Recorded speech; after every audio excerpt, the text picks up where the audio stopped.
എല്ലാവരും സുഖായിരിക്കുന്നെന്ന് വിചാരിക്കുകയാണ്. അപ്പോൾ ഇന്ന് ഞാൻ വന്നിട്ടുള്ളത് ഒരു വെറൈറ്റി ആയിട്ടുള്ള ഒരു സ്നാക്കിൻ്റെ റെസിപ്പി ആയിട്ടാണ് ട്ടോ.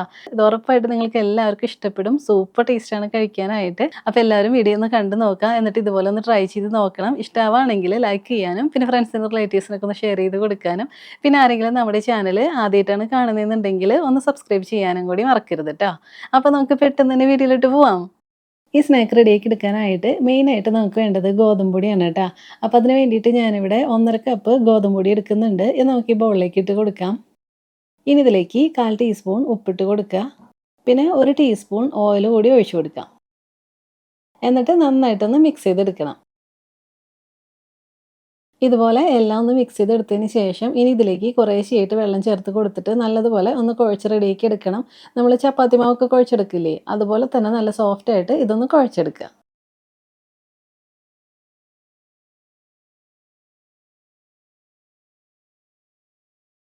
ഇപ്പോൾ നന്നായിട്ട് ഞാനിതൊന്ന് കുഴച്ചെടുത്തിട്ടുണ്ട്. കണ്ടോ നല്ല സോഫ്റ്റായിട്ട് തന്നെ കിട്ടിയിട്ടുണ്ട്.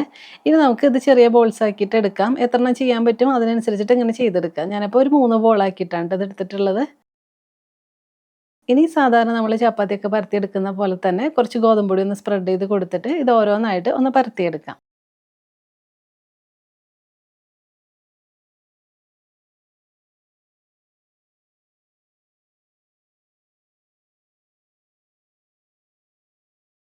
അപ്പോൾ ഒരുപാട് കനത്തിൽ പരത്തിയെടുക്കണ്ട കേട്ടോ. കുറച്ചിങ്ങനെ തിന്നായിട്ട് വേണം പരത്തിയെടുക്കാനായിട്ട്. കണ്ടോ? ഇപ്പോൾ ഇതേപോലെ ഞാനൊന്ന് പരത്തിയെടുത്തിട്ടുണ്ട്. ഇനി നമുക്ക് ഇതിൻ്റെ 4 സൈഡും ഒന്ന് കട്ട് ചെയ്ത് മാറ്റണം.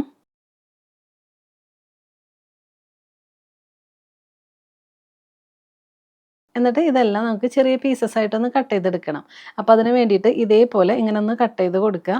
2 സൈഡും ഇതുപോലെ തന്നെ ഒന്ന് ചെയ്തെടുക്കുക.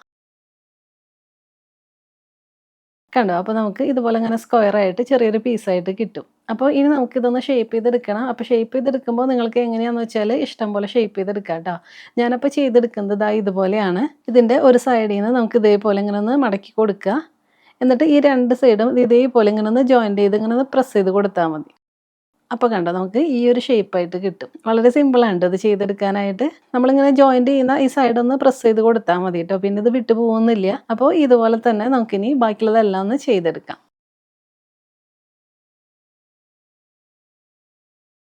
ഇപ്പോൾ എല്ലാം ഞാനിവിടെ ദാ ഈ ഒരു ഷേപ്പിൽ ഒന്ന് റെഡിയാക്കി എടുത്തിട്ടുണ്ട്. അപ്പോൾ ഇനി നമുക്ക് ഇതൊന്ന് കുക്ക് ചെയ്തെടുക്കണം. അതിന് വേണ്ടിയിട്ട് ഞാനതൊരു പാനിലേക്ക് കുറച്ചധികം വെള്ളം ഒഴിച്ച് കൊടുത്തിട്ട് നല്ലതുപോലെ ഒന്ന് തിളപ്പിച്ചെടുത്തിട്ടുണ്ട്. ഇതേപോലെ വെള്ളം എല്ലാം നന്നായിട്ടൊന്ന് തിളച്ച് വരുമ്പോൾ നമുക്ക് നമ്മളിപ്പോൾ റെഡിയാക്കി എടുത്തിട്ടില്ലേ ഈ സ്നാക്ക് ഇട്ട് കൊടുക്കാം.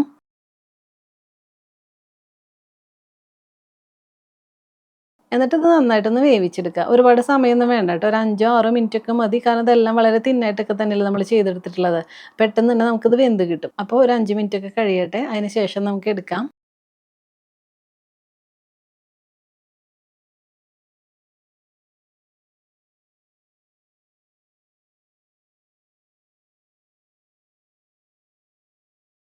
ഇപ്പോൾ ഇതെല്ലാം ഒന്ന് തിളച്ച് വരാൻ തുടങ്ങിയിട്ട് ഒരു 5 മിനിറ്റൊക്കെ കഴിഞ്ഞിട്ടുണ്ട്. അപ്പോൾ ഇത് വെന്ത് വരുമ്പോൾ തന്നെ നമുക്കറിയാം കേട്ടോ. കണ്ടോ ഇതെല്ലാം ഒന്ന് മുകളിലേക്കൊക്കെ ഇങ്ങനെ പൊങ്ങി വരാനായിട്ട് തുടങ്ങിയിട്ടുണ്ട്. അപ്പോൾ ഇത്രയും മതി. കണ്ടോ നല്ല സോഫ്റ്റായിട്ട് തന്നെ നന്നായിട്ട് നമുക്കിത് റെഡി ആയിട്ട് കിട്ടിയിട്ടുണ്ട്. അപ്പോൾ ഇനി ഇതൊന്ന് ഊറ്റിയെടുത്തിട്ട് നമുക്കൊന്ന് മാറ്റി വയ്ക്കാം.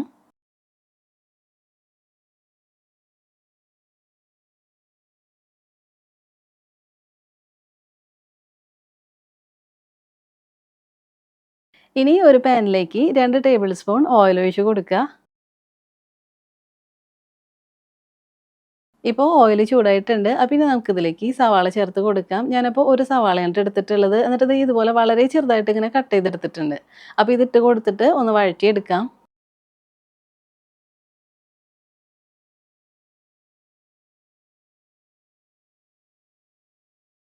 ഇപ്പോൾ സവാള ദേ ഒന്ന് സോഫ്റ്റായിട്ട് വന്നിട്ടുണ്ട്.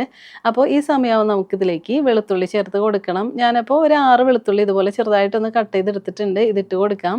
പിന്നെ ഒരു 3 പച്ചമുളകാണ് ട്ടോ എടുത്തിട്ടുള്ളത്. ഇതുപോലെ നീളത്തിൽ കട്ട് ചെയ്തെടുത്തിട്ടുണ്ട്. ഇതുകൂടി ഇട്ട് കൊടുക്കാം. എന്നിട്ട് ഇതെല്ലാം കൂടി നന്നായിട്ടൊന്ന് വഴറ്റിയെടുക്കാം.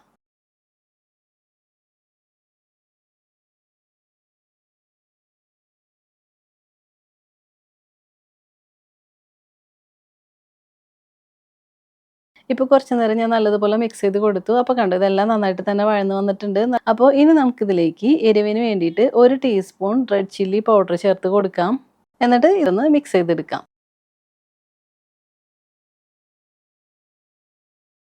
ഇപ്പോൾ എല്ലാം നന്നായിട്ടൊന്ന് മിക്സ് ചെയ്ത് കുറച്ച് നേരം ഒന്ന് ചൂടാക്കി എടുത്തു. അപ്പോൾ ഇനി നമുക്കിതിലേക്ക് 1 ടേബിൾ സ്പൂൺ ടൊമാറ്റോ കെച്ചപ്പ് കൂടി ചേർത്ത് കൊടുക്കാം. പിന്നെ 1 ടേബിൾ സ്പൂൺ സോയാ സോസ് ചേർത്ത് കൊടുക്കുക. ഇനി ഈ മസാലയ്ക്ക് വേണ്ടിയിട്ട് മാത്രം 1/2 ടീസ്പൂൺ ഉപ്പിട്ട് കൊടുക്കുക. എന്നിട്ട് ഇതെല്ലാം കൂടി നന്നായിട്ടൊന്ന് മിക്സ് ചെയ്തെടുക്കാം.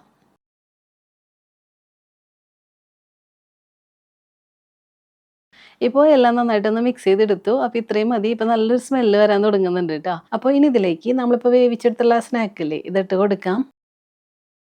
പിന്നെ കുറച്ച് മല്ലിയില കൂടി ചേർത്ത് കൊടുക്കാം. എന്നിട്ട് ഇതെല്ലാം കൂടി നല്ലതുപോലെ മിക്സ് ചെയ്തെടുക്കുക.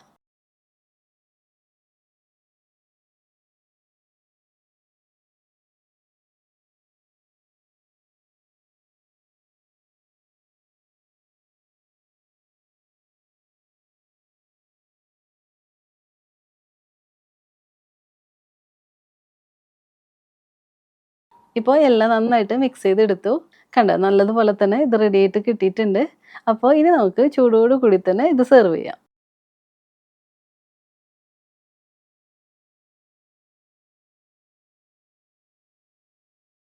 ഇപ്പം ഞാൻ ദേ സെർവിങ് ബൗളിലേക്ക് മാറ്റിയിട്ടുണ്ട്. അപ്പോൾ ഇത്രയേ ഉള്ളൂ. നമുക്ക് വളരെ പെട്ടെന്ന് തയ്യാറാക്കി എടുക്കാൻ പറ്റുന്ന നല്ല ടേസ്റ്റി ആയിട്ടുള്ള ഒരു സ്നാക്കാണ്. നല്ല സോഫ്റ്റ് ആയിട്ടുള്ളൊരു സ്നാക്കാണ്. ഒരു പ്രത്യേക ടേസ്റ്റാണ് ട്ടോ ഇത് കഴിക്കാനായിട്ട്. അപ്പോൾ നിങ്ങളെല്ലാവരും ഇതുപോലെ ഒന്ന് ട്രൈ ചെയ്ത് നോക്കുക. നമ്മുടെ കുട്ടികൾക്കൊക്കെ ഇത് എന്തായാലും ഇഷ്ടാവും. സൂപ്പർ ടേസ്റ്റാണ് ട്ടോ കഴിക്കാനായിട്ട്. നമുക്കിത് ഈവനിങ് സ്നാക്കായിട്ടും അതുപോലെ തന്നെ ബ്രേക്ക്ഫാസ്റ്റ് റെസിപ്പി ആയിട്ടൊക്കെ കഴിക്കാം കേട്ടോ. അപ്പോൾ എല്ലാവരും ഇതുപോലെ ഒന്ന് ട്രൈ ചെയ്ത് നോക്കിയിട്ട് കമൻസ് ഒക്കെ പറയണം. അതുപോലെ വീഡിയോ കണ്ടിട്ട് ഇഷ്ടമായിട്ടുണ്ടെങ്കിൽ ഒന്ന് ലൈക്ക് ചെയ്യാനും പിന്നെ ഫ്രണ്ട്സിനും റിലേറ്റീവ്സിനൊക്കെ ഒന്ന് ഷെയർ ചെയ്ത് കൊടുക്കാനും പിന്നെ ആരെങ്കിലും നമ്മുടെ ചാനൽ ആദ്യമായിട്ടാണ് കാണുന്നതെന്നുണ്ടെങ്കിൽ ഒന്ന് സബ്സ്ക്രൈബ് ചെയ്യാനും കൂടി മറക്കരുത് കേട്ടോ. അപ്പോൾ ഇനി നമുക്ക് ഇതിലും ടേസ്റ്റി ആയിട്ടുള്ള മറ്റു റെസിപ്പി ആയിട്ട് കാണാം. അതുവരെ എല്ലാവർക്കും താങ്ക്